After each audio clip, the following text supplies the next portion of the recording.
আপনাদের এখানে গেলাম, বাড়িতে বাড়িতে মা কালীর মন্দির দেখলাম, প্রায় বাড়িতে। কালকে আমি অনেক বাড়ি বেড়াতে গেছি, তো বেড়াতে গিয়ে দেখলাম মা কালীর মন্দির। আচ্ছা বলুন তো, মা কি পাঁঠা খায়, ছাগল খায়? মা জোরে বলুন। মায়ের নাম যদি জগৎজননী হয়, তাহলে আপনার মা আমার মা ছাগলের মা নয়, একটা গরুর মা নয়, পিঁপড়ের মা নয়, ভেড়ার মা নয়, বাঘের মা নয়, মা তো জগৎজননী, জগতের মা। তা মা কখনো ছেলের রক্ত পান করতে পারে? কত বোকার মতো কাজ করি আমরা। মায়ের মন্দিরে ছাগল বলে দিই, ওই ছাগলটার যে কি যন্ত্রণা হয় আপনি কি করে বুঝবেন? ওর হয়, আপনার বোঝার দায় কি? আপনি ভাবছেন মা খেলেন, মা খায় না। মা কি করে? ছাগ। ছাগ মানে কি? তোমার শরীরে 6টা রিপু নামক ছাগল আছে, ওই 6টা রিপু মায়ের কাছে বলি দাও। ওইগুলোকে বলি দিতে বলেছে, ছাগল বলি দিতে বলে নাই। তবে মায়ের কথা যখন এলো তখন আপনাদের বলে দিই, আমি বাড়িতে বাড়িতে মায়ের মন্দির দেখলাম, খুব ভালো লাগলো। একটা কথা আপনাদের বলি, মা কালীর কটা হাত মায়েরা বলুন? 6টা নাকি? 2-4 জন চুপ করে আছে, ভাবছে 6টা হলেও হতে পারে, উনি জানেন হয়তো, আমাদের বলার দরকার নেই। এইদিকে মায়ের কটা হাত দেখছেন আপনারা? 4টা হাত। এইদিকে তাকাবেন, 4টা হাতে কি বলছে? দে দে। একটা হাতে এরকম থাকে না, তাকান আমাদের, দে, দেবো, দে। ভালো করে তাকাবেন, আপনাদের বাড়িতে বাড়িতে মা কালী মন্দির আছে, মা কালী পুজো করছেন আপনারা, আমাদেরকে তাকান, দে। যদি দিস দেবো, আর যদি কামনার বসে আসিস, আমার হাতে কে ঝুলছে দেখছিস, আর আমার হাতে কি আছে ওটা দেখেছিস, এমন দেবো না তোকে ঝুলিয়ে ছেড়ে দেবো বলে দিলাম। একবারে মাথায় রাখবেন, খুব সুন্দর সুন্দর তত্ত্ব আছে, একটু মন দিয়ে শুনবেন। মা কালীর 4টা হাত। মা বলছে ভক্তি দে, ধর্ম দে, অর্থ দেবো, অর্থ মানে টাকা নয়, ধর্ম দেবো, ধর্ম দে, আমাকে দে, ধর্ম দে। আমরা বলি মা ধর্ম টর্ম করার সময়ও নাই, ব্যবসা বাণিজ্যে খুব চাপ, তোর কৃপাতে যা হচ্ছে কিছু হচ্ছে, কিন্তু আমার টাকা পয়সা হয়েছে, ধর্ম দেবার ক্ষমতা নাই, 2টো কদমা বরং তোর হাতে দিয়ে দিই। দেখবেন মায়ের হাতে কদমা দিয়ে দিই, তাই না? কোন শাস্ত্রে লেখা আছে কদমা দিতে হয়? কোথাও না। ওই ধর্ম দিতে পারবো না, দে কদমা দিয়ে, পয়সা আছে তো কি দরকার আছে, কদমা দিয়ে দেবো। মা বলছে দে, দেবো। কিন্তু মায়েরা, মায়ের হাতে যে মাথাটা ঝুলছে ওটা কার মাথা? একটু মন দিয়ে শোনো, ওটা কার মাথা? সৌম্য নিসুম্য নামক 2 জন অত্যাচারী ওষুধ ছিল, মেয়েদেরকে মা জ্ঞান করতো না, কামনার বসে ছুটে গিয়েছিল মা দুর্গার কাছে। আপনারা কি জানেন মা কালীর জন্ম কোথা থেকে? মা দুর্গার 3য় নয়ন থেকে। যখন মা দুর্গার কাছে গিয়েছিল সৌম্য নিসৌম্য নামক 2 জন অত্যাচারী অসুর, মা তখন কি করলেন? তার 3য় নয়ন থেকে করাল বদনী, উলাঙ্গিনী, খড়্গধারিণী মাকে সৃষ্টি করলেন। আর সেই মা কালী এসে প্রথমে নিশুম্ব অত্যাচারী ছিল, নিশুম্বের মস্তক ছেদন করে তার রক্ত তিনি পান করলেন। সেই রক্ত যত মাটিতে পড়বে আরও অসুরের সৃষ্টি হয়ে যাবে, ওই জন্য মা সেই রক্ত নিজে পান করলেন, তারপর সিগারের মুখে দিলেন, যাতে মাটিতে না পড়ে, মাটিতে পড়লে আরও অসুর তৈরি হয়ে যাবে। এই জন্য দেখবেন মা রক্ত পান করার পর মা কি করেছে? সেই রক্ত শ্রীগালের মুখে দিয়েছে, নিজে খায়নি। কেন খায়নি? এই জন্যে খায়নি যে কেন মাটিতে পড়তে দেয়নি, আর অসুরের সৃষ্টি হবে বলে। তাহলে বলুন তো, মা দুর্গার 3য় অন্তন থেকে মা কালীর জন্ম হলো। আচ্ছা, মা কালীর জিভটা সবাই দেখতে পাচ্ছেন আমাকে? জিভটা বাড়িয়ে থাকে, আবার দাঁত দিয়ে চেপে থাকে। কেন বলুন তো? অনেকে বলছে শিবের বুকে পা পড়ে গেছে তাই। না না না, ওটা বাইরের জিনিস। তত্ত্বটা কি?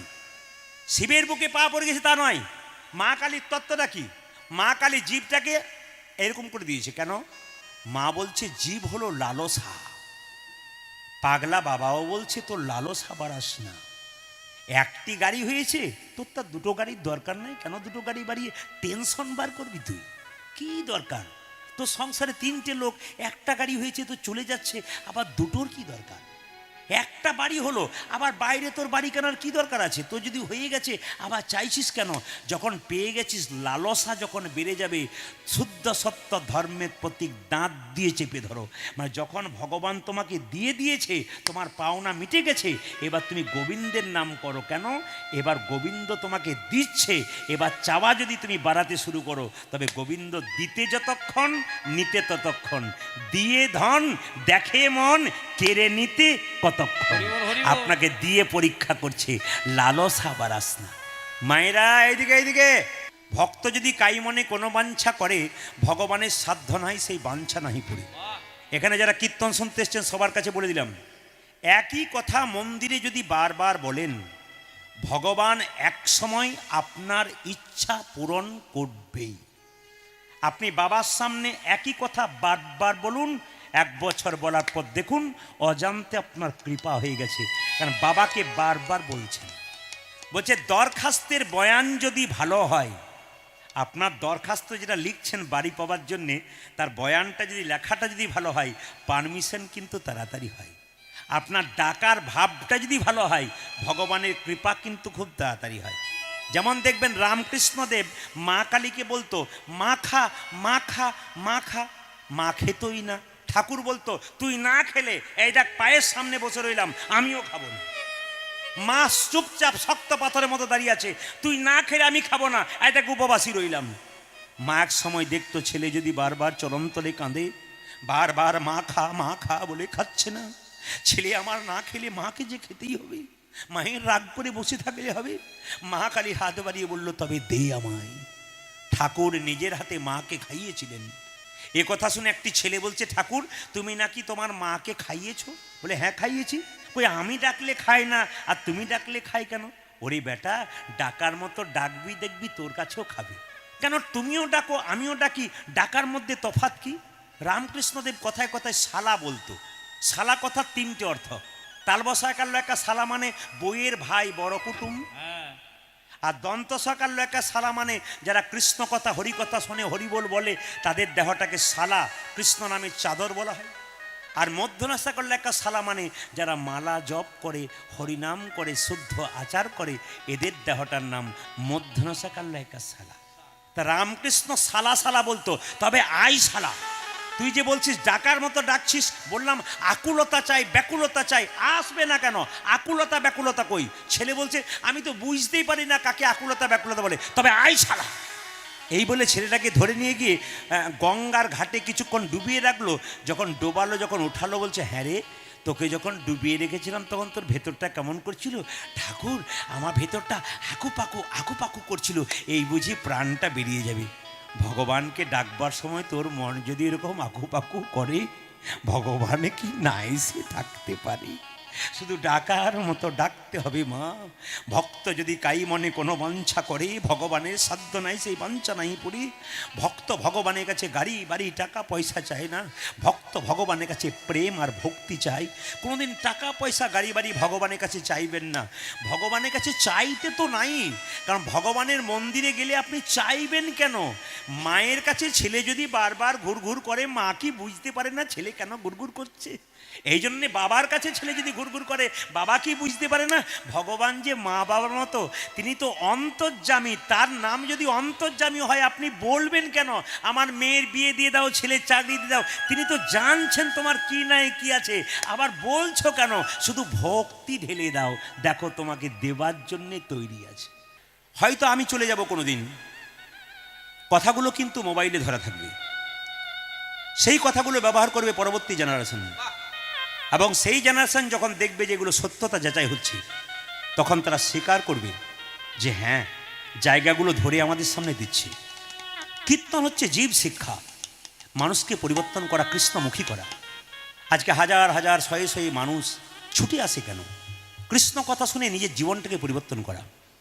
আপনি ড্যান্স হাঙ্গামাতে যাবেন, ওখানে ছোটোখাটো পোশাক পরে নাচ গান হবে, আপনার হয়তো ভালো লাগবে না, আপনার সন্তানকে নিয়ে বসে আপনি দেখতে পারবেন না। কিন্তু কীর্তন এক মধুর জিনিস, যেখানে কিন্তু বাবা মা সন্তান সন্ততি সবাই বসে কীর্তন শুনতে পারে। এই জন্য আপনাদেরকে বলবো, হরিকথা কৃষ্ণ কথা যখনই হবে, সুযোগ তো আপনারা পান না। তা আজকে যখন সুযোগ পেয়েছেন, তখন আজকের দিনটাকে কেউ হারাবেন না। একবারে সবাই ঘরে তালা বন্ধ করে এসে গোবিন্দের নাম শুনুন। ভাবছো বসে, হ্যাঁ কি ভাবছো বসে? ভাবলে হবে না, ভগবান তোমার কথা ভাবছি। ভাবছো বসে চলবে কিসে? ও মায়েরা, ভাবছো বসে চলবে কিসে? তুমি ভাববার কে? তুমি ভাবো তাকে, সে ভাবছে তোমাকে। কোনো ভাবার দরকার নাই, তিনি ভাবছে। কর্ম শুধু করতে হবে। আপনি কর্ম করবেন না, চুপ করে বসে থাকবেন, তা বলে হবে না। আপনি কর্ম করুন, কৃপা দেখবেন আপনার হবে, আর গোবিন্দের নাম করুন। দেখবেন আপনার সবাই লক্ষ্য করবেন, যে লোকটা প্রচুর টাকা রোজগার করে, গাড়ি বাড়ি করে, অনেক টাকা পয়সা হয়, তাকে জিজ্ঞেস করুন কেমন আছেন দাদা? আর বলবেন না, টেনশন আর টেনশন। রাতে 1 টাকার ঘুমের ট্যাবলেট না খেয়ে সোনার ছপ্পর খাটে ঘুম হয় না। প্রচুর টাকার মালিক, সোনার ছপ্পর খাট, কিন্তু 1 টাকার ঘুমের ট্যাবলেট না খেলে ঘুম হয় না। কিন্তু বৈষ্ণব বাবাকে জিজ্ঞেস করুন, হরিবোল বলে ওই যে ঘুমাই, সকালবেলায় জিজ্ঞেস করে কেমন আছে, না রে খুব ভালো আছি, কৃষ্ণের কৃপায় খুব ভালো আছি। কে বেশি সুখী? কে বেশি সুখী হিসাব করে বলুন? যে রাত্রিবেলায় নির্বিঘ্নে ঘুমালো সে, যে রাত্রিবেলায় শুধু টেনশন ভোগ করলো সে। তোমার সে টাকার দাম কি আছে যে রাত্রিবেলায় তোমার ঘুম হলো না? যদি খাবার খেয়ে তোমার হজম হলো না, যদি খাবার খেয়ে তোমাকে সকালবেলায় দৌড়াতে হলো, মর্নিং ওয়াক করতে হলো, কি লাভ? কেউ পেটের জ্বালায় সকালবেলায় দৌড়াচ্ছে, আবার কেউ হজম করবার জন্য দৌড়াচ্ছে। কিসের দরকার যদি হজম করবার জন্য দৌড়াবেন কেন? আপনি ভগবানের নামে নাচুন, গান করুন, আপনার হজম তো হবে, আপনার ভবসাগরের পথ পরিষ্কার। আপনার ইস্কন মন্দিরে দেখতে পাচ্ছেন না, নবদ্বীপ মায়াপুরে কত বিদেশ থেকে মানুষগুলো এসে নাচছে, গাইছে পাগলের মতো। লজ্জা লাগা উচিত আমাদের এই দেশের হিন্দুদের। কি লজ্জা লাগা উচিত? বিদেশের মানুষগুলো আমাদের ঘরের গৌরকে কিনে নিয়ে যাচ্ছে, ওরা গৌর গৌর বলে নাচছে, আমরা তাদেরকে দেখে ঠাট্টা করছি। লজ্জা করা দরকার। মহাপ্রভু যেটা দিয়ে গেল আমরা সেই ধন রাখতে পারলাম না, আমরা কি সত্যি মানুষ হলাম? এই জন্য বড় একজন বিখ্যাত মহাপুরুষ আপনাদের সামনে আছেন, পাগলা বাবা। এই বাবার আশ্রমে অন্তত যান। পাগল বাবা যিনি আছেন না, তার আশ্রমে আপনারা যান। ছোট বাচ্চাকে যখনই সময় পাবেন মা হাতে করে নিয়ে বাবার আশ্রমটা ঘোরান। দাদা ভাইয়েরা দোকানের ফাঁকে যখন ছুটি পাবেন ছেলেকে নিয়ে বেড়াতে আসবেন মোটর সাইকেলে, বাবার আশ্রমে আসুন, বাবাকে দর্শন করান। ওর মনটা তৈরি হবে গোবিন্দের চরণের প্রতি। আর আপনি পার্কে ঘুরতে যাবেন, নানা রকম জিনিস দেখতে পাবেন, ওতে বাচ্চার মন নষ্ট হবে। যদি মন তৈরি করতে হয় বাচ্চাকে মন্দিরে নিয়ে যান, পবিত্র তীর্থস্থানে নিয়ে যান, দেখবেন ছেলে আপনার ভালো হবে। এই জিনিসগুলো মাথায় রাখবেন, আপনার সুন্দর ব্যাপার আছে। আচ্ছা, ভগবানের গুরুকে আপনাদের কারো জানা আছে? ভগবানের গুরুকে, আস্তে, ভগবানের বাবাকে, ভগবানের মাকে কেউ যদি বলতে পারেন খুশি হব। ভগবানের বাবাকে, ভগবানের মাকে। ভগবান কৃষ্ণকে তো জন্ম দিল দৈবকী, লালন পালন করলো তো যশোমতী, নাকি? কিন্তু ভগবানের গুরুটাকে সে তো বলবেন সন্দীপন মুনি, সে তো আপনারা অনেকেই বলবেন। কিন্তু কথা হচ্ছে যে ভগবানের আসল গুরুকে, আসল বাবা মাকে ভগবান নিজের মুখেই বলেছেন, ভক্ত আমার মাতা পিতা, ভক্ত আমার গুরু, আর ভক্ত আমার নাম রেখেছে বাঞ্ছা কল্পতরু। ভক্ত যদি খেতে দেয় তবে আমি খাই, ভক্ত না দিলে আমি উপবাসী রই। আশ্চর্যের ব্যাপার, গোটা জগতের যিনি মালিক, গোটা জগৎ সংসারটা তার, গোটা জগতের খাবার তার, গোটা জগতের সম্পদ যার, সে কি বলছে যে ভক্ত যদি আমাকে দেয় তবে খাই, না দিলে আমি উপবাসী রয়ে যাই। তাহলে আমার এত খাবার থাকতেও যদি কেউ খাইয়ে দেয় তাকে আমি ভালোবাসি বলেই সে না খাওয়ালে আমি খাবো না। আপনার বাচ্চাকে আপনি প্রতিদিন খাইয়ে দেন, কিন্তু আজকে খাওয়াচ্ছেন না, নিজে খা, ও কিন্তু খাচ্ছে না। কেন? আপনি খাওয়াবেন তবে খাবে, নইলে জেদ করে বসে আছে আমি খাবো না। তার মানে আপনার প্রতি কত ভালোবাসা আছে। ভগবান অন্য কারো কাছে চায় না, ভক্তের হাতেই চায়। এই জন্য আপনি যতক্ষণ না দেবেন মাথায় রাখবেন, আপনি না দিলে ভগবান পাবেই না। এই জন্য স্নান করার পর প্রত্যেকের কাছে কর্তব্য রইল, যারা যারা দীক্ষা নিয়েছেন, দীক্ষা মানে দিয়ে খা, ভগবানকে দিয়ে তারপর যারা খায় তাদের দীক্ষা নেওয়া সার্থক হয়েছে। আর ভগবানকে দিয়ে যারা খায় না তাদের চুরি করে খাওয়া হয়। কেন? ভগবান দিলেন আপনাকে, অথচ চুরি করে খাওয়া। অনেকে বলে না যে আমি ভগবানের মন্দিরে কৃষ্ণকে একটা সোনার মালা দিলাম। কি সুন্দর বলে, কৃষ্ণকে একটা সোনার মালা দিলাম। তুমি দেবার কে? জগতের গোটা সোনার মালিক যে, তুমি একটা মালা দিয়ে বলছো আমি দিলাম? তোমাকেই তো উনি পাঠিয়েছেন, আবার তুমি কি দেবে? না, আপনি মালা দিয়ে বলবেন না, আপনি দেবেন। কেন? সে তো তিনি ভাবছেন যে কৃপা করে তিনি পড়ালেন, ভালোবেসে পড়ালেন। তবে আপনাদেরকে বলে যাই, বা আপনারা যারা কীর্তন শুনতে এসছেন প্রত্যেকের কাছে কতগুলো নিয়ম বলে যাব, এগুলো করবেন। স্নান করার পর প্রত্যেক দিন বাড়ির সবাই যে যেখানে বসে আছেন একটা তুলসী পাতা, একটুখানি বাতাসা গোবিন্দের চরণে দিয়ে ভগবানকে অর্পণ করে সেই প্রসাদটা পাওয়ার পর তারপর আপনি টিফিন করবেন, তার আগে আপনি টিফিন করবেন না। এটা কিন্তু সবার মাথায় থাকতে হবে। কি ভগবানকে দিয়ে শুধু আপনি নন, আপনার বাচ্চাকে স্নান করানোর পর বলতে হবে আগে তুলসী পত্র দিয়ে গোবিন্দের চরণে তুলসী পত্র দিয়ে বাতাসা দিয়ে, তারপর সেই বাতাসা প্রসাদটা নিয়ে তারপর যা খাবি খা। এটা কিন্তু মাথায় রাখবেন। ভগবানের চরণে তুলসী পত্র কটা দিতে হয়? ভগবানের চরণে তুলসী পত্র 3টে দিতে হয়। প্রশ্ন করবেন কৃষ্ণের 2টো পা, 3টে কেন দেবো? না না, কৃষ্ণের 3টে পা। কখন দেখিয়েছিল বলুন তো? কৃষ্ণ যখন বামন অবতারে বলি রাজার কাছে গিয়েছিল তখন 2টো পা তো ছিল, একটা পা দেখবেন নাভি মূল থেকে বের করেছিল। এই জন্য ভগবানের 3টে পা বলে একটা ডান পায়ে দিলেন তুলসী পাতা, একটা বাঁ পায়ে দিলেন তুলসী পাতা, একটি মাঝখানে দিলেন তুলসী পাতা। প্রশ্ন করবেন তুলসী পাতাটা দেবো কোন দিকে? যেটা প্লেন দিকটা কোন দেবো না খসখসে দিকটা দেবো? ভগবানের চরণে যাতে আঘাত না লাগে তার জন্য আপনি প্লেন যেটা প্লেন পিচ্ছিল দিক ওপরটা ওইটা কিন্তু গোবিন্দের চরণে দেবেন, যেন গোবিন্দের চরণে একটুখানি আঘাত না লাগে। ভক্ত আমার মাতা পিতা, ভক্ত আমার গুরু, ভক্ত আমার নাম রেখেছে বাঞ্ছা কল্পতরু। যদি প্রমাণ দিই তাহলে একটা প্রমাণ দিয়ে দিই। একদিন হনুমান রামচন্দ্রকে প্রশ্ন করছে, প্রভু তুমি তো আমার গুরু, তোমার চরণ আমি দেখেছি, কি সুন্দর চরণ, তোমার চরণ দেখলে না অন্যদিকে তাকাতে ইচ্ছা হয় না। তা তোমার চরণ যদি এত সুন্দর হয় তবে তোমার গুরুর চরণ কেমন হবে একবার আমার দেখার ইচ্ছে নেই। তাহলে চিন্তা ভাবনা করে দেখুন, হনুমান বলছে তোমার যদি চরণ এত সুন্দর হয় তাহলে তোমার গুরুর চরণটা দেখতে কেমন একবার আমার দেখার ইচ্ছা আছে। তোমার চরণ দেখলে আমি পাগল হয়ে যাই, অন্যদিকে তাকাতে পারি না, তাই তোমার গুরুদেবের চরণ কেমন হবে? বলছে রামচন্দ্র বলে তাহলে আমার গুরুদেবের চরণ দেখবি তো? বলে হ্যাঁ চরণ দেখবো। বলছে চলে যা, সরজু নদী পেরিয়ে একটা পর্বত আছে, ওই পর্বতের গুহাতে আমার গুরু বাইরের দিকে পাগুলো করে শুয়ে আছে, কিন্তু মাথাটা কাপড় দিয়ে ঢাকা আছে। তুই কি দেখবি বল, চরণ না বদন? বলছে বললাম তো তোমার গুরু চরণ দেখবো, চলে আসবো। তাহলে চলে যা, সরজু নদী পার হয়ে একটা পর্বতের নিচে দেখবি আমার গুরুদেব পাগুলো বাইরে করে শুয়ে আছে আর মাথাতে কাপড়টা ঢাকা দিয়ে আছে, চরণ দেখেই চলে আসবি।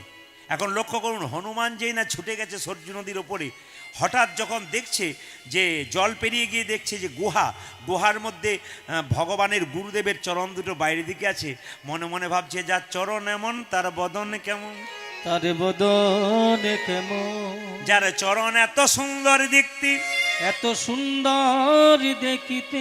আমি ভগবানের চরণে দেখেছি, রামচন্দ্রের চরণে দেখেছি, চরণ দেখেছি, কিন্তু রামচন্দ্রের গুরুদেবের চরণ এত সুন্দর। মনে মনে ভাবছে যার চরণ এমন তার বদন কেমন একবার দেখলে হয়। বদন কেমন একেবারে দেখিলে হয় মায়েরা, না। হঠাৎ দেখছে রামচন্দ্রের গুরুদেবের চরণ এত সুন্দর, তার মুখটা একবার দেখলে হয় না? যার পাগুলো দেখতে এত সুন্দর তার মুখটা কি সুন্দর হবে একবার দেখলে হয়। কিন্তু মুখটা কি দিয়ে ঢাকা আছে জোরে বলুন? মুখটা কাপড় দিয়ে ঢাকা আছে। ও মনে মনে ভাবলো তাহলে একবার বদনটা দেখে নি, চরণ এত সুন্দর। যখনই খুলতে গেল কাপড়টা মুখের, তখন দেখলো ওই দিকেও 2টো চরণ। আশ্চর্যের ব্যাপার। মনে মনে ভাবছে তাহলে রামচন্দ্রের গুরুদেবের কি বদন নাই, খালি দুদিকেই চরণ।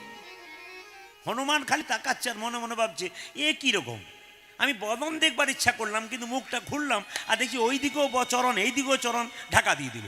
ছুটে এসে বলছে প্রভু গিয়েছিলি? বলে হ্যাঁ। দেখলি? বলে বাবা কি সুন্দর চরণ গু, তোমার চরণ যা সুন্দর তার উপরে তোমার গুরুর চরণ। আমার ইচ্ছা জেগে গেল যে তার বদনটা দেখবো, কিন্তু গন্ডগোল হলো। বদনটা দেখতে গেলাম, কাপড় দিয়ে ঢাকা ছিল, দেখছি ওই দিকেও 2টো পা এই দিকেও 2টো পা। তোমার গুরুদেবের কি মাথা নাই, খালি পা আছে? সঙ্গে সঙ্গে রামচন্দ্র বলছে হ্যাঁ রে হনুমান, যাবার সময় তুই কি বলেছিলি, চরণ দেখবো না বদন দেখবো?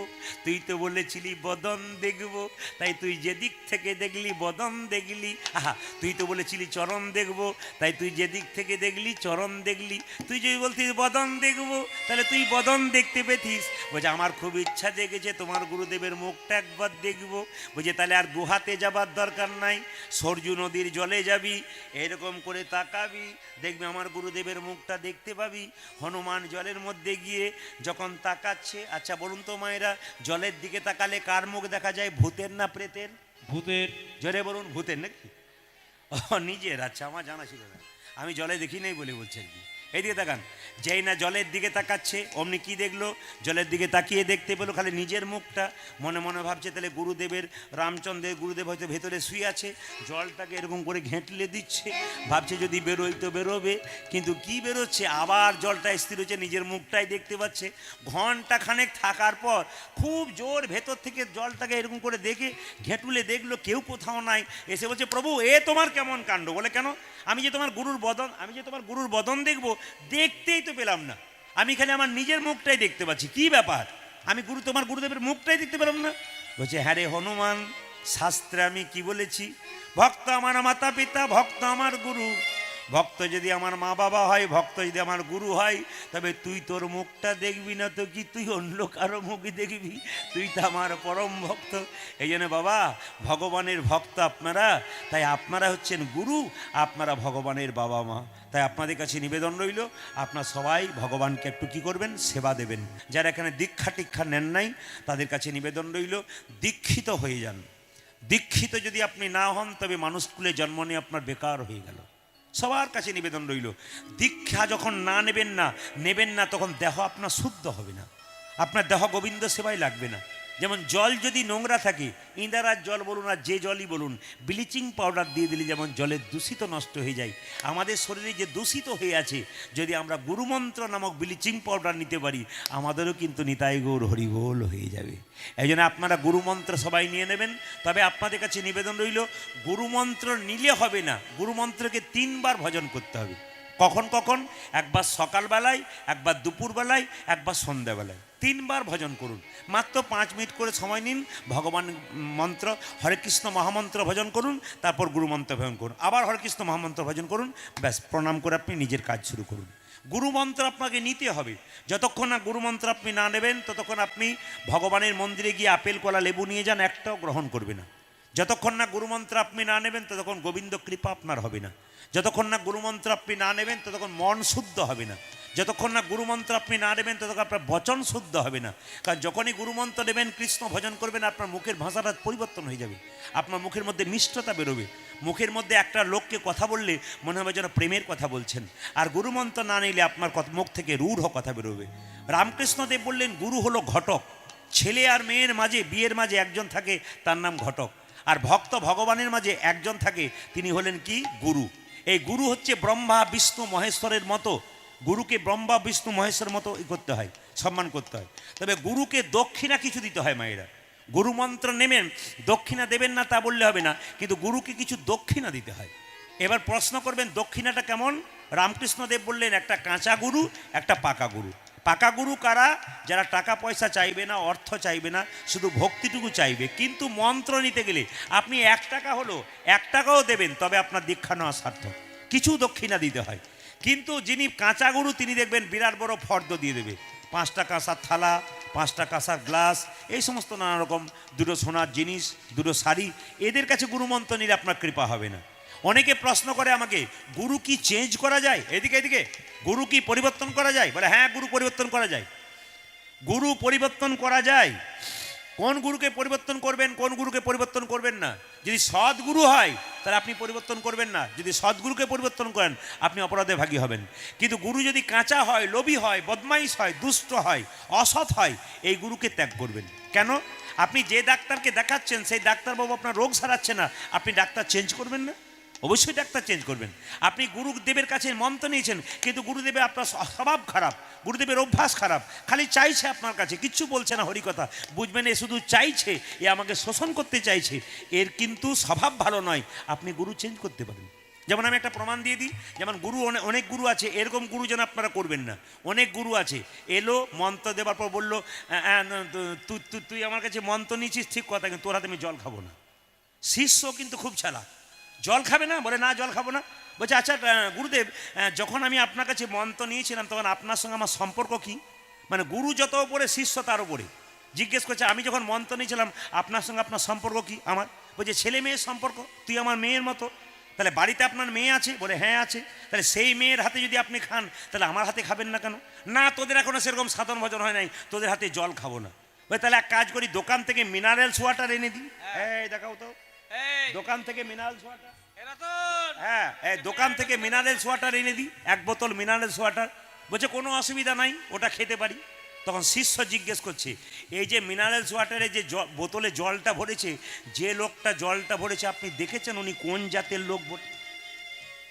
যে লোকটা জলটা ভরেছে উনিকে জেনেছেন উনি পায়খানা কাপড়ে ভরেছেন কিনা? যে লোকটা জলটা ভরেছে দেখেছেন উনি হাত ধুয়ে না বড় বড় নখ রেখে ময়লা হাতে ভরেছে কিনা? তাহলে আপনি জলটা খাবেন কি করে? গরু চুপ হয়ে গেল।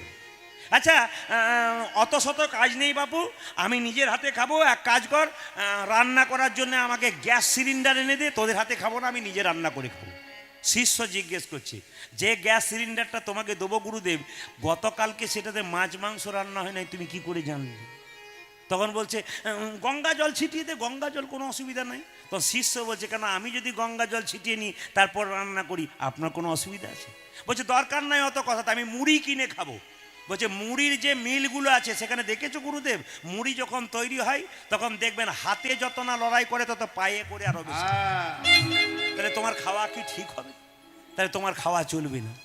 এরকম গুরু যেন না হয়। যারা পাকা গুরু তারা এত বিচার কিন্তু করে না, যারা পাকা গুরু তারা এত বিচার কিন্তু করে না। এই জন্য আপনাদের কাছে নিবেদন রইল, একবারে সংক্ষেপে আপনাদের বলে দিই, গুরুমন্ত্র নেবার পর আপনি জপ করবেন, ভুলে যাবেন না, বারবার নিবেদন করবেন। মনে রাখবেন, যদি প্রচণ্ড বৃষ্টি হয়ে যায়, পুরুষ মানুষ কাজে বেরোতে পারে না, সেই দিন বলে আমার দুর্দিন গো, আজ আমি ঘর থেকে বেরোতে পারলাম না, 1 টাকাও রোজগার হলো না।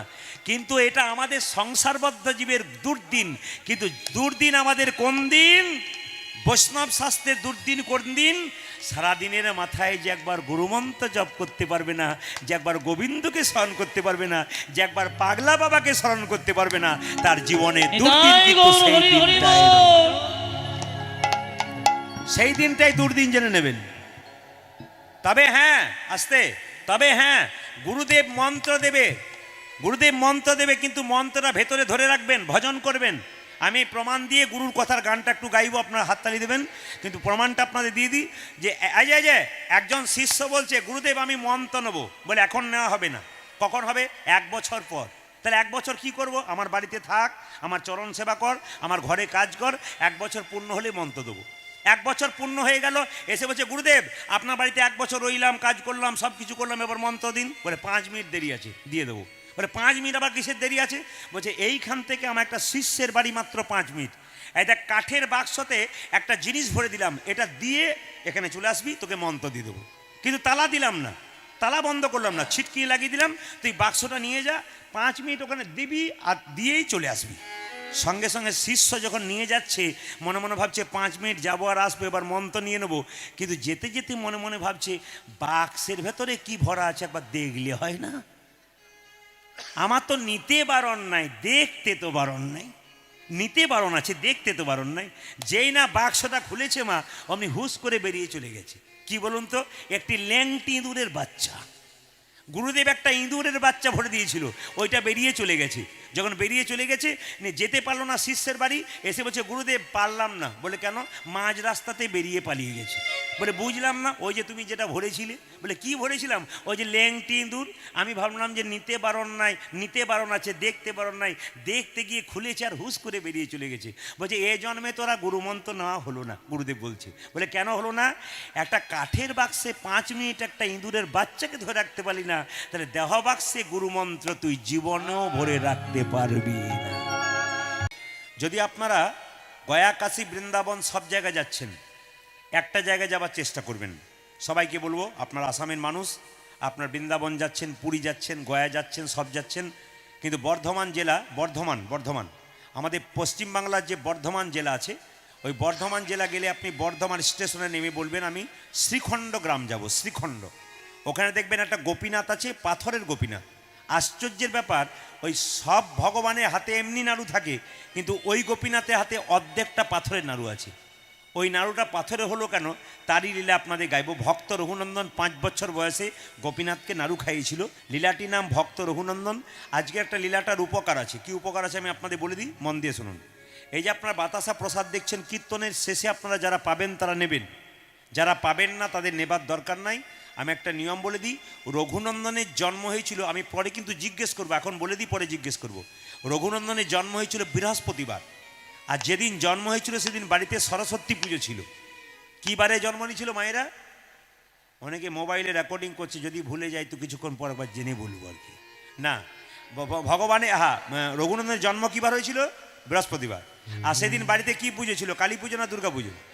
সরস্বতী পুজো। বেশ, এই দুটো মনে রাখবেন। এই বৃহস্পতিবার দিন বাতাসা প্রসাদটা নিয়ে গিয়ে আপনি বৃহস্পতিবার দিন কতগুলো কাজ আপনার আছে, দায়িত্ব আছে, দায়িত্বগুলো দিয়ে দিই, আপনারা কাজ করুন। 1 বছরের মধ্যে বাচ্চা কৃষ্ণ ভক্ত হবে। তবে মায়ের মধ্যে ভক্তি আগে থাকতে হবে। কেন বলুন তো? মা কিন্তু আসল। বাবা কর্মে থাকবে বাইরে, মা থাকবে বাড়িতে। এই জন্যে ছোট্ট রঘুনন্দন গোপীনাথকে নাড়ু খাইছিল। এই রঘুনন্দনের জন্মবৃত্তান্ত একটু আপনাদের সামনে বলবো। আসলে রঘুনন্দন ছিল পূর্বজন্মে কামদেব মদন।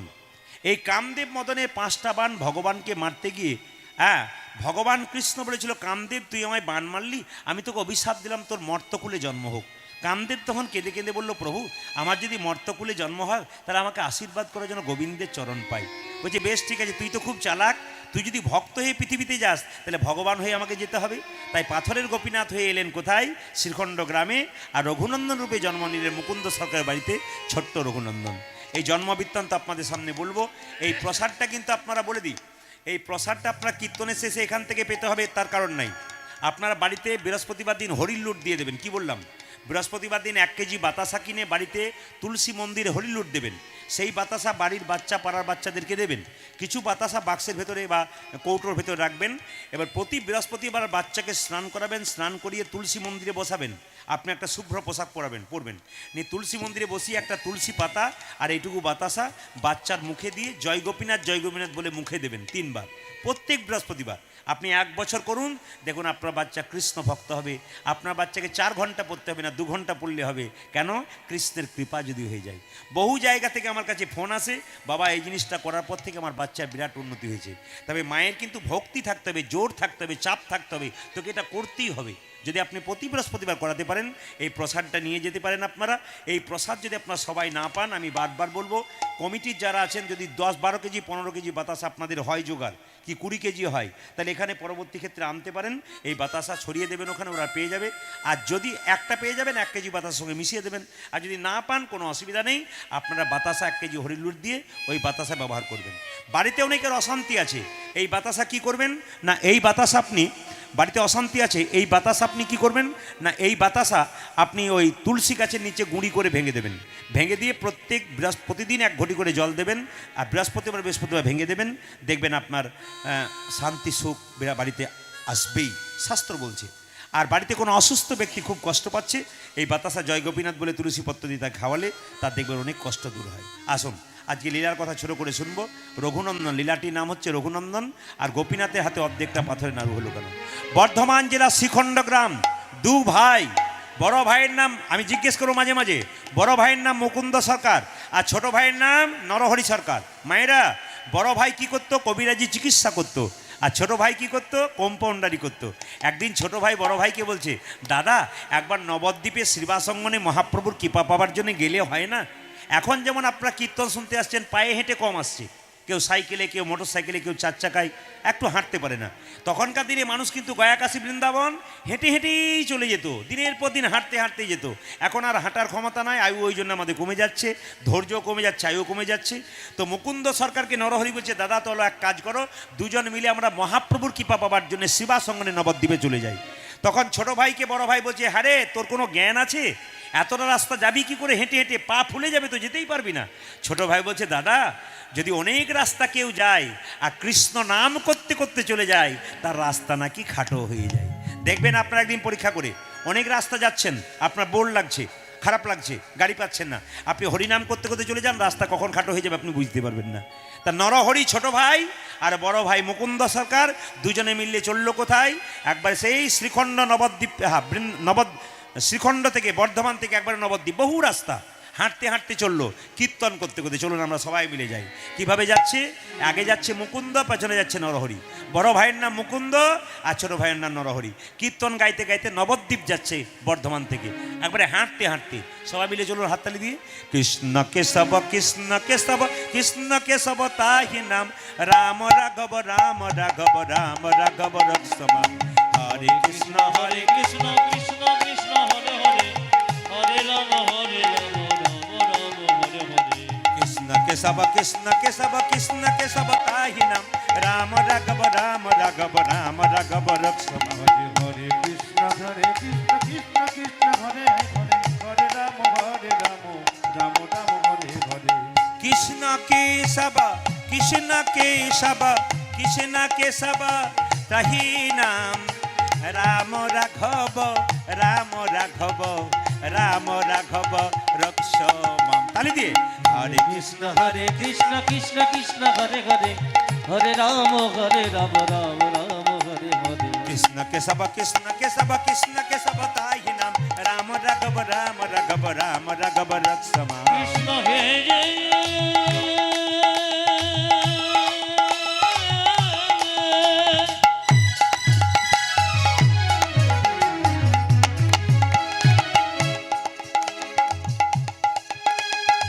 কৃষ্ণ ও হে উলধ্বনি উলধ্বনি।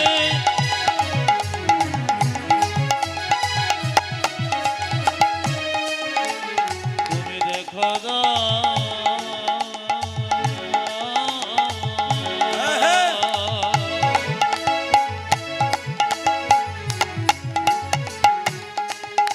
কৃষ্ণ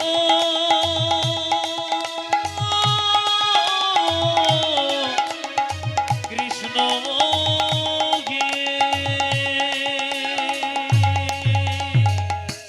দু ভাই মিলে আসতে, দু ভাই মিলে গেল নবদ্বীপে। বড় ভাইয়ের নাম কি সরকার মায়েরা বলুন? মুকুন্দ সরকার। আর ছোট ভাইয়ের নাম কি বললাম? নরহরি সরকার। আচ্ছা বলুন তো, যে গাছে ফল ধরে সেই গাছটা উঁচু দিকে যায় না নিচের দিকে যায়? জোরে বলুন। যে গাছে ফল ধরে তার ডালগুলো ওপর দিকে না নিচের দিকে? যারা ভক্ত হয় তাদের ভাবটি কেমন? এইরকম না এরকম? কোনটা? যারা ভক্ত হয় তাদের ভাবটি কেমন? এরকম। দেখবেন ভক্ত কেমন হয় না, তারা কিন্তু সবসময় মাথা নিচু করে থাকে, একবার উঁচু করে না। এরা হলো ভক্ত। তো মুকুন্দ নরহরি যখন দুজন বসে আছে বাবা, যে গাছে ফল ধরে সেই গাছটা নিচের দিকে যায়, আর যে গাছে ফল ধরে না সেই গাছটা নিচের উপর দিকে যায়। এই জন্য মুকুন্দ নরহরি দুজনে এরকম করে চুপচাপ দাঁড়িয়ে আছে। মুকুন্দ সরকার নরহরি সরকার দুজনে মিলে মহাপ্রভুকে দেখতে গেছে। মহাপ্রভু মনে মনে ভাবলো, ভক্ত যখন এসছে তখন দেখা দিতে হবে। মহাপ্রভু ভক্তগণ নিয়ে কীর্তন করছেন, আর দু ভাই মিলে মহাপ্রভুকে দর্শন করছে। কিভাবে? সৌরধ্বনি তীরে সৌরধ্বনি তীরে ধীর মহাবিলাসয়ে বিলসয় সমবয় বালক সঙ্গে এ হরি সৌরধ্বনি তীরে ধীর মহাবিলসয় সমবয় বালক সঙ্গে তীরে তীরে তীর মহাবিলসয়ে সমবয় বালক সঙ্গে। আকাশুরধরের তীরে ধীর মহাবিলসয় নাচে সমবয় বালক সঙ্গে। করে কর তালি নিত হরি ধানি করে কর তালি ধ্বনিত হরি মনিটর বাড়া, মনিটর বাড়া। করে কর তালি নিত হরি ধানি পূজারে করে করতালি ধনিত হরি হরি। মহাপ্রভু কীর্তন করছে, তালি বাজাচ্ছে। ছোট ভাই বলছে, দাদা ওই তো আমার গোরা, বলে ওই তো আমার গোরা নাচে, ওই তো আমার গোরা নাচে। ওই তো আমার গোরা নাচে। আমি দণ্ড বাহু তুলে ওই তো আমার গোরা নাচে। পূজারে ঘাড়ি দণ্ড বাহু তুলে ওই তুই আমার গোড়া নাচে। আমি দণ্ড বাহু তুলে ওই তো আমার গোরা নাচে। দেখো হে মে দণ্ড বাহু তুলে ওই তো তো আমার গোরা নাচে। ছোট ভাই বলছে দাদা আমি দেখছি গোরা নাচছে। বড় ভাই বলছে যার যেমন ভাব তার তেমন লাভ। বড় ভাই বলছে আমি কি দেখছি? ওই তো গোরাই নাচে, ওই দেখে ওই তো গোরাই নাচে। ওই তো গোরাই নাচে। দেখো দেখো ওই তো গোটাই নাচে। অন্তরে যার শ্যাম নাচে, বাইরে ও গোরাই নাচে। ও গো অন্তরে যার শ্যাম নাচে, বাইরে গোরাই নাচে। অন্তরে যার শ্যাম নাচে, বাইরে ও গোরাই নাচে। অন্তরে যার শ্যাম নাচে, বাইরে গোরাই নাচে। সরধনে তীরে তীর মহাবিলাসয়ে সমবায় বালক সঙ্গে সরধনের তীরে তীর মহাবিলাসয় সমবয় বালক সঙ্গে। আচ্ছা বাবা একটু হাত তুলে বলবেন ক ভাই গিয়েছিল কৃপা পাবার জন্য? 2 ভাই না 4 ভাই? ক ভাই গিয়েছিল? হ্যাঁ মাঝে মাঝে জিজ্ঞেস করে নেবো। বড় ভাইয়ের নাম কি সরকার? মুকুন্দ। আর ছোট ভাইয়ের নাম কি? নরহরি। এই দেখুন দুজন চুপচাপ দাঁড়িয়ে আছে। এইদিকে আপনার 2 ভাই অনেকে কীর্তন শুনতে এসছেন। কেউ কৃপা পেতে পারেন, কেউ নাও পেতে পারেন। যার যেমন ভাব তার তেমন লাভ। সবচাইতে দুঃখের ব্যাপার মহাপ্রভু বললেন এই যে শ্রীবাস এক কাজ করো, 2 ভাই আমার কৃপা পাবার জন্য এসছে। এক ভাইয়ের নাম মুকুন্দ, এক ভাইয়ের নাম নরহরি। ওদের মধ্যে যে ছোট ভাই তাকে বলে দাও সে আমার সঙ্গে সারা জীবন থাকবে, কীর্তন করবে। আর বড় ভাইকে বলে দাও সে আমার 100 জন্ম কৃপা পাবে না, 100 জন্ম সঙ্গ পাবে না, 100 জন্ম কৃপা পাবে না। এটা কিরকম কথা হলো? শ্রীবাস ঠাকুর এসে বলছে তোমাদের মধ্যে ছোট ভাইকে আমি আমার নাম নরহরি সরকার। তোমার জন্য প্রভু বলেছে তুমি সারা জীবন প্রভুর সঙ্গে থাকবে। বড় ভাই বলছে আমার জন্য কি বলেছে? তুমি 100 জন্ম কৃপা পাবে না। যেই না বলেছে মুকুন্দকে 100 জন্ম কৃপা পাবে না, অমনি মুকুন্দ সরকার নাচতে শুরু করেছে জয় গৌর জয় গৌর। আচ্ছা বলুন তো, যেই না মুকুন্দকে বলে তুমি 100 জন্ম কৃপা পাবে না, অমনি জয় গৌর বলে নাচতে শুরু করলো। শ্রীবাস বললো হ্যাঁ গো মুকুন্দ, তোমাকে মহাপ্রভু বললো 100 জন্ম কৃপা পাবে না, আর তুমি গৌর গৌর বলে নাচছো। আরে আমাকে যদি বলতো আমি তো বিষ খেয়ে আত্মহত্যা করে দিতাম। 100 জন্ম কৃপা পাবো না শুনলে। একথা শুনে মুকুন্দ বলছে শোনো শোনো শ্রীবাস, প্রভু যদি বলতো কোন জন্মে সঙ্গ পাবো না, কোন জন্মে সঙ্গ পাবো না, তাহলে না হয় আমি বিষ খেয়ে আত্মহত্যা করে দিতাম। করে দিতাম। প্রভু বলেছে 100 জন্ম সঙ্গ পাবো না, 100 জন্ম সঙ্গ পাবো না। 100 জন্ম না হয় গৌরী গৌরী বলে কেঁদে বেড়াবো। গৌরী গৌরী বলে কেঁদে বেড়াবো। যখনই 100 জন্ম পেরিয়ে যাবে, আহা, 100 জন্ম পেরিয়ে যাবে, 101 জন্মে প্রভুর সঙ্গ পাবো। 1 জন্মে সঙ্গ পাবো। 1 জন্মে প্রভুর সঙ্গ পাবো। ওই একই জন্মে প্রভু সঙ্গ পাবো। 100 জন্ম কেঁদে বেড়াবো, 1 জন্মে প্রভুর সঙ্গ পাবো। হবে 100 জন্ম না হয় কেঁদে বেড়াবো, 1 জন্মে তার সঙ্গ পাবো। 100 জন্ম কেঁদে বেড়াবো, 1 জন্মে প্রভুর সঙ্গ পাবো। 101 জন্মে প্রভুর সঙ্গ পাবো। ওই আমি 100 জন্ম কেঁদে বেড়াবো। 1 জন্মে প্রভুর সঙ্গ পাবো। ওই আমি 100 জন্ম কেঁদে বেড়াবো। 1 জন্মে প্রভুর সঙ্গ পাবো। 1 জন্মে প্রভুর সঙ্গ পাবো। এর থেকে কীর্তন শুনতে সে কি শিখলেন? ধৈর্য যার ভগবান তার, ধৈর্য যার নাই ভগবান তার নাই। আমি একবারে 100% গ্যারান্টি দেবো। আসরে দাঁড়িয়ে দেখবেন কীর্তন শুনতে অনেকে আসরে বসে, খালি পেছন দিকে তাকায়, আগের দিকে তাকায়, পেছন সামনে এদিকে তাকায়। তখন দেখবেন দেখে যে এবার আমার গেলে ভালো হয়, ছটফট ছটফট করে মন চঞ্চল। ওর ইতিহাস ঘাঁটবেন, ওর সংসার উন্নতি নেই। যে দেখবেন খুব চঞ্চল পুরুষ, ও মায়েরা, যার স্বামী খুব চঞ্চল তার সংসার উন্নতি নেই। যার স্বামী খুব আস্তে এখন নয়, যার স্বামী খুব স্থির তিনি কিন্তু দেখবেন সংসারে উন্নতি করতে পেরেছে। যে সংসারে মেয়েরা দেখবেন খুব ঠান্ডা, খুব স্থির, এদের উন্নতি হয়েছে। আর যে সংসারে দেখবেন মেয়েরা খুব চঞ্চল, ও তরকারিতে 2 বার নুন দেবে, বাড়ির লোকের কাছে গাল খাবে। আবার দেখবেন সবজি কাটতে গিয়ে আঙুল কেটে ফেলবে, এরা চঞ্চল। এই জন্য ধৈর্য যার ভগবান তার। যদি মহাভারতের দিকে যান তাহলে তাকিয়ে দেখবেন আপনারা, মহাভারতে 100 ভাইয়ের সঙ্গে পঞ্চপাণ্ডবের যুদ্ধ হয়েছিল মায়েরা। 100 ভাইয়ের দাদার নাম কি? আস্তে। 100 ভাইয়ের দাদার নাম কি? দুর্যোধন। আর পঞ্চপাণ্ডবের দাদার নাম কি? কি? যুধিষ্ঠির। দুর্যোধন চঞ্চল ব্যক্তি ছিল, উনি সংসার হারালেন, রাজ্য হারিলেন। আর যুধিষ্ঠির মহারাজ স্থির ব্যক্তি ছিলেন, উনি ভগবান পেলেন। ওই জন্য আপনাদের কাছে নিবেদন রইল, স্থির ব্যক্তি যারা হবেন তারা ভগবান পাবেন, আর চঞ্চল ব্যক্তি হবেন তারা ভগবান হারাবেন। এই যে সংসারে থাকতে গেলে মায়েরা স্থির চিত্তে বাস করতে হয়।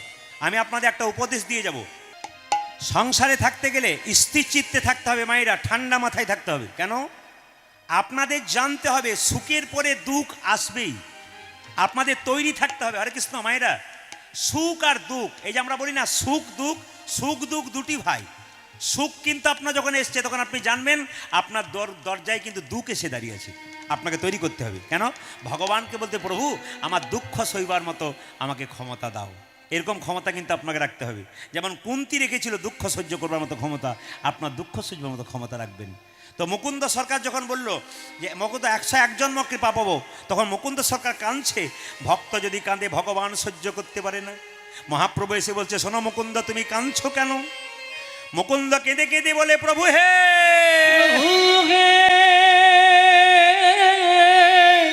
তুমি আমার ভাইকে কৃপা করলে, আমাকে কৃপা করলে না। আমাকে কৃপা করিলে না। আমি কি এমন অন্যায় করেছিলাম যে তোমার চরণ পেলাম না? আমি তোমার চরণ পেলাম না।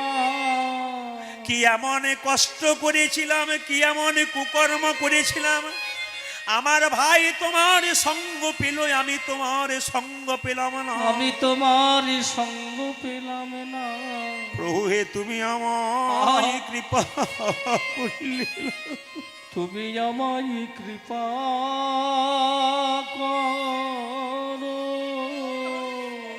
এইভাবে কোন ভক্ত যদি হা কৃষ্ণ প্রাণ গোবিন্দ বলে একবার কাঁদিতে পারে গো। কৃষ্ণ প্রাণ কৃষ্ণ বলে একবারে কাঁদিতে পারে, ভগবান সবে সইতে পারে,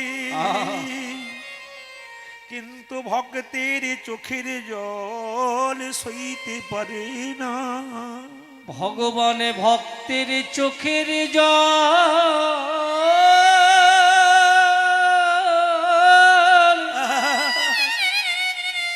চোখের জলে সইতে পারে না। আমার দিকে তাকাবেন। সংসারের জন্য কেঁদো না মা, কেঁদো না মা। সংসারের জন্য যত কাঁদবে তত জ্বালা বাড়বে, তত জ্বালা বাড়বে। যত সংসারের জন্য কাঁদবে, ছেলের জন্য কাঁদবে, মেয়ের জন্য কাঁদবে, মেয়ের জন্য কাঁদবে। শেষে ছেলে মেয়ে প্রশ্ন করবে, তুমি আমার জন্য করেছো কি? করেছো কি? তখন মনে হবে যার জন্য করি চুরি সে কি না বলে আমায় চোর, সে কি না বলে আমায় চোর। তখন আপনার চোখ থেকে জল পড়বে, সেই জল চোখের কোণ দিয়ে পড়বে, সে জল স্পর্শ করলে গরম হবে, সে জল মুখের মধ্যে প্রবেশ করলে নোনা নোনা ভাব লাগবে, সেই জল স্পর্শ করলে গরমে লাগবে। কিন্তু কেউ যদি দিনান্তে একবার কর্ম করে গোবিন্দের মন্দিরে দুফোঁটা চোখের জল দিতে, দুফোঁটা চোখের জল, রাধে রাধে, দিতে পারে। হা গোবিন্দ তোমার হলাম বলে,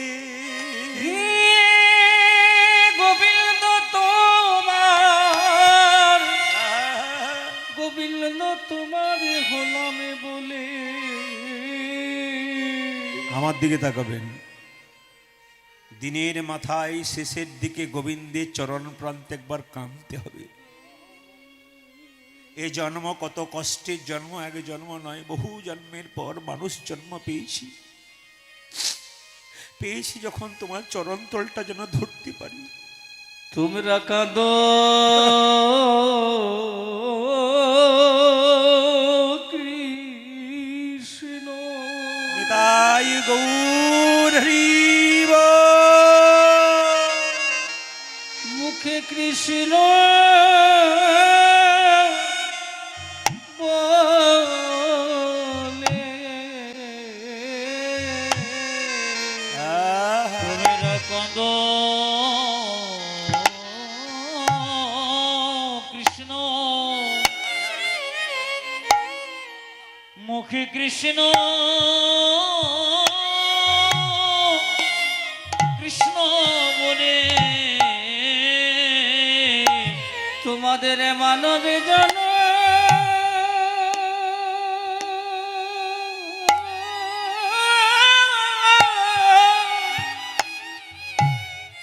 এই মানবে জন জনমে সফল হবে।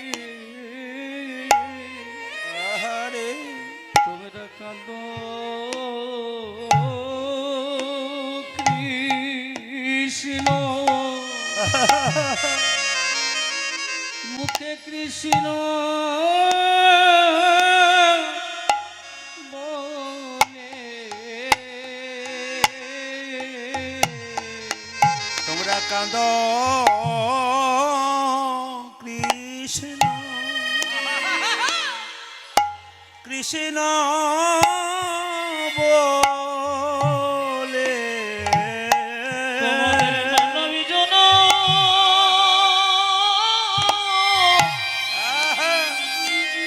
মানবী জন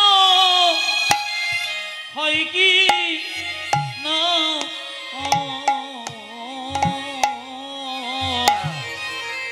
তোমরা কাঁদো কাঁদো কৃষ্ণ, কৃষ্ণ বলে, 84 লক্ষ জনী